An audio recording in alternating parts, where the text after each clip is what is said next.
நம்ம சொல்கிறோம் ப்ராக்டிக்கலாக யோசிக்கிறோம் அப்படின்னு சொல்லுவோம் இல்லையா?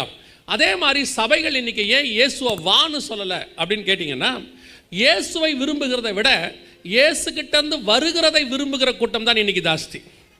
இயேசுகிட்டேருந்து என்ன கிடைக்கும்? சர்ச்சுக்குள்ள வந்து உட்காந்துருக்கிறோம். நம்மில் எத்தனை பேர் இயேசுவை விரும்புகிறோம், எத்தனை பேர் இயேசுகிட்டேருந்து விரும்புகிறோம்? அதாவது நம்ம எல்லாருமே இப்போ எப்படி ஆக்கிட்டோம்னா, இயேசுநாதரை ஒரு மற்ற தேவர்களை நாம் எப்படி தேடிட்டு இருந்தோமோ அதே மாதிரி இயேசுவையும் தேட ஆரம்பிச்சிட்டோம். எல்லாருக்கிட்டையும் இருக்குது. ஒன்று ஆரம்பிக்கும் போது பையனுக்கு வேலை கிடைக்கணும்னு ஆரம்பிக்கிறாங்க, பொண்ணுக்கு கல்யாணம் ஆகணும்னு ஆரம்பிக்கிறாங்க, அது நடந்துருச்சா? அப்புறம் ஒரு வீடு கட்டணும்னு ஆரம்பிக்கிறாங்க, அது நடந்துருச்சா? அடுத்து பிள்ளை வேணும், பேரப்பிள்ளை வேணும்னு ஆரம்பிக்கிறாங்க, அது நடந்துருச்சா? இப்படி அடுத்து அடுத்து அடுத்து தேவைகளோடு கூட சபை மாறிடுச்சு.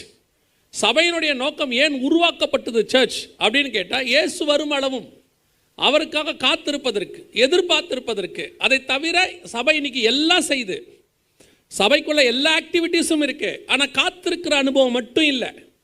அப்போ இன்னைக்கு மணவாளன் தூர தேசத்தில் இருக்கிறார், அவருக்கு வரணும்னு ஆசையாக இருக்குது, அவர் எப்போ வேணாலும் வருவார், ஆயத்தப்படுவார். ஆனால் இன்னைக்கு நாம ஆயத்தப்பட்டு நிற்கிறோமா? வான்னு சொல்றக்கூடிய அனுபவம் இருக்கிறதா?